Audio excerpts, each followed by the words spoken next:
রে উম্মে আইমান রে, আমার সন্তানটা বড় দুঃখী। আমার সন্তান গর্ভে থাকতেই তার বাবারে হারাইছে। এরে উম্মে আইমান রে, এখন বুঝি আমার সন্তান তার বাবার দেখতে এসে বুঝি তার মারেও হারা পালাইল। এইবার মা সন্তান যখন এই কথাগুলো শুনলো, মুহাম্মদ যখন শুনে তার মায়ের সমস্ত কথা বলতেছি, মারে জড়া ধরছে, জড়া দুইরা কাঁদে আর বলে, মা তুমি কি বলতেছো এইগুলা? এইবার মা বলে, মুহাম্মদ রে আমি মনে হয় আর বাঁচবো না। এইভাবে যখন দুইজন কান্না করতে লাগলো, মুহাম্মদ বলে, ও মা তুমি কি জানো না তোমার হাত ছাড়া আমি খাই না? ও মা তুমি কি জানো না তুমি গোসল না করা দিলে আমি গোসল করি না গো মা? ও মা তুমি কি জানো না দিলে আমার চোখের মধ্যে ঘুম আসে না? ও মা তোমাকে ছাড়া আমার থাকা সম্ভব না, আমার যে বাবা নেই তুমি আমার সারিয়া যাও না। এমনি কাঁদতে লাগলো। হঠাৎ করে দেখা আমিনার গায়েটা ঠান্ডা হয়ে গেল, আর কথা বলে না, গোটা দেহটা যেন শক্ত হয়ে গেল। উম্মে আইমান বলল, রে মুহাম্মদ তোর মা নাই, তোর মা দুনিয়া থেকে চিরবিদায় নিয়ে চলে গেছি। এই কথা যখন উম্মে আইমান বলছে, মুহাম্মদ চোখের পানিগুলো ছেড়ে দেয়া কাঁদে আর ডাক দিয়ে বলে, মা তুমিও কি আমার সাইরা চলে গেলা? আমি যে বড় একাকী হয়ে গেলাম গো মা। চোখের পানিগুলো ছেড়ে দেয়া মুহাম্মদ কাঁদতে লাগলো। ওয়ালানাবলুওয়ান্নাকুম বিশাইইম মিনাল খাউফি ওয়াল জু'i ওয়া নাকসিম মিনাল আমওয়ালি ওয়াল আনফুসি ওয়াস সামারাত। ও নবীর উম্মত, আল্লাহর গোলাম, আল্লাহ পাক রব্বুল আলামিন বলেন, হে আমার বান্দা বান্দিরা, আমি আল্লাহ তাআলা কখনো আমার পছন্দের বান্দাদেরকে আমি পরীক্ষা করব। আমি আল্লাহ তাআলা কখনো ভয় দিয়া পরীক্ষা করব। আমি আল্লাহ কখনো বিপদ আপদ দিয়া পরীক্ষা করব। আমি আল্লাহ তাআলা কখনো অভাব দিয়া পরীক্ষা করব। আমি আল্লাহ কখনো রোগ দিয়া পরীক্ষা করব। ও আমার বান্দা বান্দিরা, এই সমস্ত পরীক্ষার সময়গুলোতে বিপদে আপদে, অসুস্থতায়, বালা মুসিবতে আল্লাহ তাআলা বলেন যে বান্দা বান্দিরা ধৈর্য ধারণ করবে। আল্লাহ পাক রব্বুল আলামিন বলেন, ওই সকল বান্দা বান্দাদের জন্য হলো সুসংবাদ। সুবহানাল্লাহ। যারা বিপদে আপদে ধৈর্য ধারণ করবে, আল্লাহ তাআলা বলেন তাদের জন্য সুসংবাদ। কেমন সুসংবাদ? ইন্নামা ইউওয়াফাস সাবিরুনা আজরাহুম বিগাইরি হিসাব। আল্লাহু আকবার। আল্লাহ পাক রব্বুল আলামিন বলেন, আমি তাদেরকে পুরস্কৃত করব, আমি আল্লাহ তাদেরকে পুরস্কার দিব। কেমন পুরস্কার? আমি আল্লাহ তাআলা তাদেরকে হিসাব ছাড়া পুরস্কার দিব। সুবহানাল্লাহ। অগণিত পুরস্কার, যেই পুরস্কারের আল্লাহ তাআলা যদি কয় পুরস্কার দিব, আমি আল্লাহ বড় পুরস্কার দিব, তাইলে এটা কত বড় হইতে পারে? এটা আমাদের মেমোরি টেমোরি কম্পিউটারে কুলাবে না। ও নবীর উম্মত, আল্লাহর গোলাম, ধৈর্যের কেমন দাম? মুসা আলাইহিস সালাম আল্লাহ তাআলাকে প্রশ্ন করে, আয় আমার আল্লাহ, আমাকে আপনি কালিমুল্লাহ গুণদান করেছেন, আমি আপনার সাথে কথা বলতে পারি। আয় আমার আল্লাহ, লক্ষাধিক পয়গম্বর, আপনি অন্য কোনো পয়গম্বরকে কালিমুল্লাহ গুণ দেন নাই, আমাকেই কেন দিলেন? আল্লাহ তাআলা কয়, রে মুসা,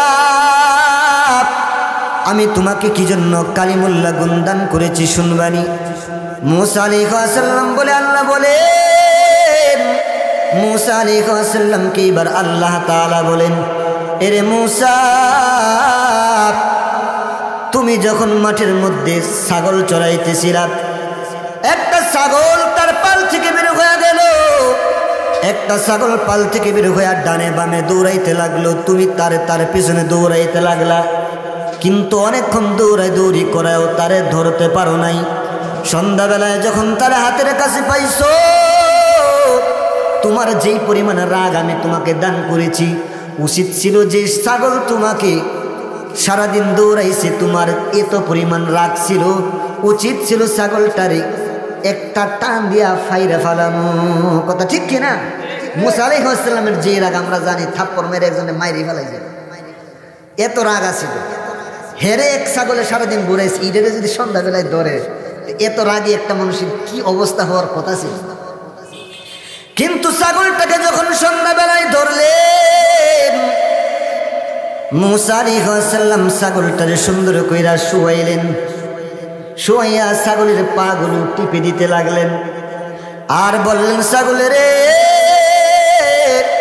সারাদিন দৌড়াইছো, তুইও কষ্ট করেছ, আমারও কষ্ট দিছ, এরে ছাগল এইভাবে সারাদিন দৌড়ানোর কি দরকার ছিল? সুবহানাল্লাহ বলি, এতে তোর দৌড়ানোর কি ছিল? আমারও কষ্ট দিলি, তুইও কষ্ট কর। আল্লাহ তাআলা বলেন, রে মুসা, তোমার ওই এই যে ধৈর্যের গুণ, এই যে তুমি ধৈর্য ধারণ করেছো, এই ধৈর্যের গুণটা আমি আল্লাহর এত পছন্দ হয়েছে, আমি আল্লাহ তাআলা তোমাকে আমার সাথে কথা বলার শক্তি দান করে দিয়েছি। সুবহানাল্লাহ। ধৈর্যের কারণে আল্লাহ তাআলা মুসা আলাইহিস সালামকে কালিমুল্লাহ অর্থাৎ আল্লাহর সাথে কথা বলার মতো গুণ দান করেছেন। বিপদে আপদে আমরাও যদি ধৈর্য ধারণ করতে পারি, তাইলে আল্লাহ তাআলাও আমাদের কি রকম বিগাইরি হিসাব, হিসাব ছাড়া অগণিত পুরস্কার আল্লাহ তাআলা আমাদের জন্য দান করবেন। ও নবীর উম্মত, আল্লাহর গোলাম, আর আল্লাহ তাআলা যাকে ভালোবাসেন তার বেশি বেশি বিপদ দেন, মুসিবত দেন। যাকে সৃষ্টি না করলে গোটা পৃথিবীকেই সৃষ্টি করা হতো না। যিনি রহমাতুল লিল আলামিন, জগৎ সমূহের জন্য রহমত, তার চেয়ে বেশি বিপদ মুসিবতের সম্মুখীন আমরা হই না। সে কেমন বিপদের সম্মুখীন হয়েছে। ও নবীর উম্মত, আল্লাহর গোলাম, মায়া নবী যখন মায়ের গর্ভের মধ্যে চলে আসলেন, আল্লাহ তাআলা কেমন বিপদ মায়ের নবীকে দিয়া দিলেন। তার বাবাকে দুনিয়া থেকে নিয়ে চলে গেলেন।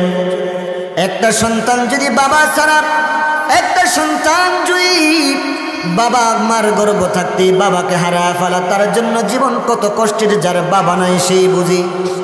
ও নবীর উম্মত, আল্লাহর গোলাম, মায়ার নবী যখন মার গর্ভে বাবা বিদায় নিয়ে চলে গেলেন, বিকাল বেলায় যখন বাচ্চাগুলো খেলার জন্য যায়, মায়ার নবী বিকাল বেলায় যখন মাগরিব হয়ে যায়, তাকায় দেখে বাচ্চাগুলোরে নেওয়ার জন্য বাবারা আসে মজা নিয়া, বাচ্চাগুলোরে কাঁধে করে নিয়ে যায়। আর মায়ার নবী মাঠের কিনারায় বৈশা বৈশা চোখের পানিগুলো সাইরা দেয়া কাঁদে, আর কই, আমার বাবা কই, আমার বাবা কেন আমার নেওয়ার জন্য আসে না? আমার বাবাকে আমারে ভালোবাসে না, আমার বাবাকে আমারে মোহাব্বত করে না। একদিন মাঠের মধ্যে কাঁদতে লাগলো, আর কান্দার পর আর বাড়িতে যায় না। ওই দিক থেকে মা পেরেশান, মা মায়ার নবীরে খুঁজতে লাগলেন, কোথাও মায়ার নবীকে পায় না। বাচ্চাদেরকে প্রশ্ন করে, আমার মুহাম্মদকে কি দেখেছো? বাচ্চারা বলে, কে মুহাম্মদ চিনি না, তবে মাঠের কিনারায় বৈশা, মাঠের এক কোণার মধ্যে বৈশা একটা সন্তান বাবা বাবা বাবা বাবা বলে কান্না করতেছে। এইবার মা বুঝতে লাগলো এটার কেউ না, এটা হলো আমার সন্তান। এইবার মা ওই মাঠের দিকে চলে গেল, তাকায় দেখে ঠিক ওই মুহাম্মদ মা মা বলে বাবা বাবা বলে কান্না করে। এইবার মায়ার নবীর মা বললেন, হে বাবা, তুমি চোখের পানিগুলো ছেড়ে দেয়া কেন কান্না করো, বাড়িতে চলে আসো। এইবার মুহাম্মদ বলে, মা, আমার বাবা কই, আমার বাবা কেন আসে না? প্রত্যেকটা সন্তানকে বাবার আগায় নেওয়ার জন্য আসে। ও মা, আমার বাবা কই, আমার বাবা কেন আসে না? এইবার মা বলে, রে সন্তান, তোর বাবা আসবে না, তোর বাবা নাই, তোর বাবা দূরে চলে গেছে। এইবার মুহাম্মদ বলে, মা, আমার বাবা যদি না আসে আমি কিন্তু আজকে মাঠ থেকে যাব না। মায়ার নবীর মা চোখের পানিগুলো সাইরা দিয়া কাঁদে, আর বলে, রে মুহাম্মদ পাগলামি করিস না, রে মুহাম্মদ পাগলামি করিস না। কিছুতে মুহাম্মদ রে বুঝাইতে পারে না। ওই আমি বাবার কাছে যাব, আমার বাবা যদি না আসে আমার বাবার কাছে নিয়ে যাও। কিছুতেই মুহাম্মদ বুঝে না। এইবার মুহাম্মদ রে বলে ঠিক আছে তোর দাদার কাছে চল, অনুমতি নিতে হবে। এইবার দাদার এগিয়ে বললেন আপনার নাতি বাবার কাছে যেতে চায়।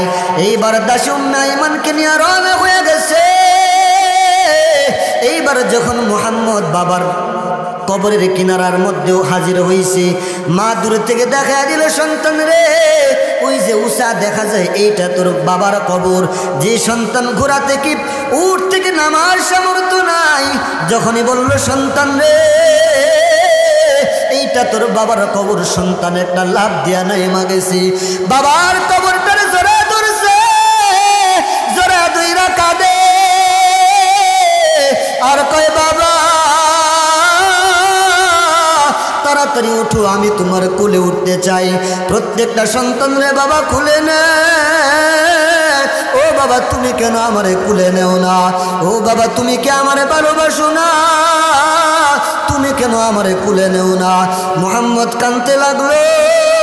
তার কান্না দিয়ে আকাশের ফেরেশতারা পর্যন্ত কাঁদে, তার কান্না দিয়ে জিন জাতি পর্যন্ত কাঁদে। মা আমেনাও চোখের পানিগুলো ছেড়ে দিয়া কান্না করতেছি। এইবার আকাশ থেকে গাইবি আওয়াজ, এরে মা আমিনা তোর সন্তানের কান্না আকাশের ফেরেশতাদের সহ্য হচ্ছে না, অতএব তাড়াতাড়ি কবরের কিনারা থেকে তাড়াতাড়ি সরায়া দেও। তার কান্না আকাশের ফেরেশতারাও সহ্য করতে পারতেছে না, আকাশের ফেরেশতারা পর্যন্ত কান্না করতে শুরু করে দিয়েছে। এইবার যখন নিয়া তার সন্তানকে নিয়ে যখন ধুইরা গোড়ার মধ্যে উঠাইল, যতই টানে উঠতে চায় না, ওই আমি আমার বাবার কোলে যাব, আমি আমার বাবার কোলে যাব। আজকে আমি আমার বাবার কোলে না নিয়ে যাব না, আমি বাবার গালে চুমু খাবো, আমি বাবার কপালে চুমু খাবো, আমি যাব না। যতই বুঝায় সন্তান তোর মানি না। জোর কইরা দুইরা যখন ঘোড়ার মধ্যে উঠাইল, অনেক দূর চলে গেল। হঠাৎ করে আমিনা বুঝতে পারলেন তিনি অসুস্থ, তিনি যাত্রা বিরতি করলেন, নাইমা গেলেন।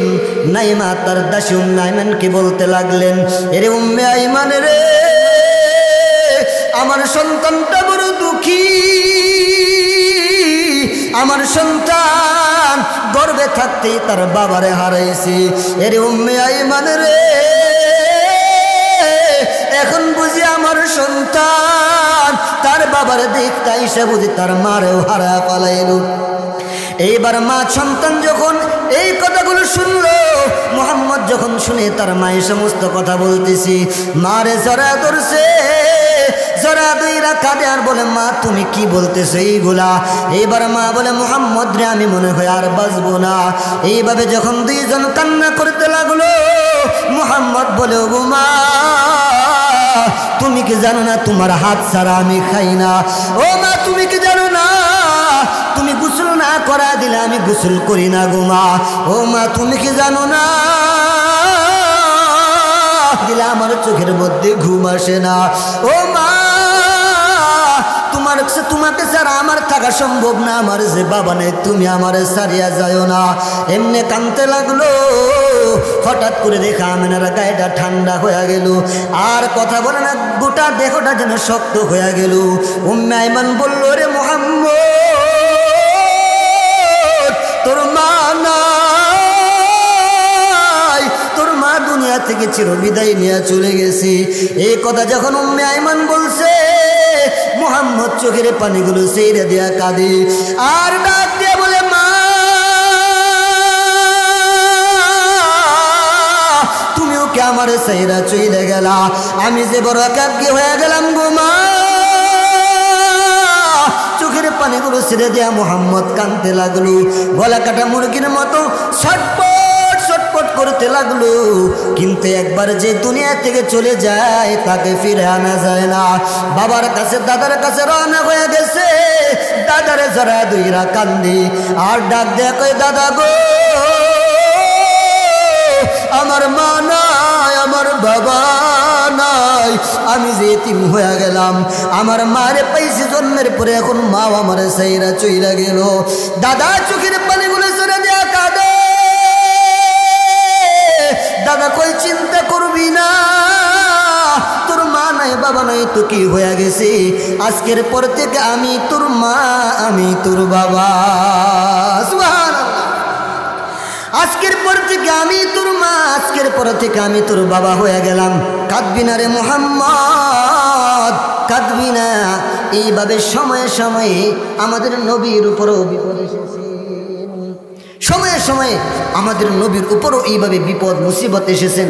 এই জন্য একটু বিপদ আসলে আমরা বুঝবো না যে আল্লাহ আমাদেরকে খুব ভালোবাসেন না, আল্লাহ বুঝি আমারই দেহে আর কাউরে দেহে না, এই সমস্ত কথাবার্তা বলবো না। আমরা বিপদে পড়লে ধৈর্য ধারণ করব, বিপদে পড়লে আমরা সাবিরদের অন্তর্ভুক্ত হব, তাইলে আল্লাহ তাআলা আমাদের জন্য পুরস্কার রেখেছেন। আর যদি আমরা বিপদে পড়ে আল্লাহরে গালিগালাজ করি তাইলে যাইব পুরস্কার গুল্লায় যাইব। এই জন্য আল্লাহ পাক রব্বুল আলামিন আমাদেরকে সাবিরদের ধৈর্য ধারণকারীদের অন্তর্ভুক্ত হওয়ার তৌফিক দান করুক, সকলে বলে আমিন। আর ধৈর্যশীলদের পুরস্কার কি? আল্লাহ তাআলা বলেন ইন্নাল্লাহা মা'আস সাবিরিন, নিশ্চয়ই আমি আল্লাহ ধৈর্যশীলদের সাথে আছি। অতএব যার সাথে আল্লাহ আছে তার কি কোনো পেরেশানি, টেনশন, কোনো মুসিবত আছে? কোনো মুসিবত নাই, আমার সাথে আল্লাহ আছে, আমার আর কিসের ভয়? কাজে ভাইয়েরা আমার, আমরা বিপদে আপদে পড়লে ধৈর্য ধারণ করব। এইভাবে ধৈর্য ধারণ করতে পারলে আল্লাহ তাআলা আমাদেরকে উত্তম প্রতিদান দান করবে।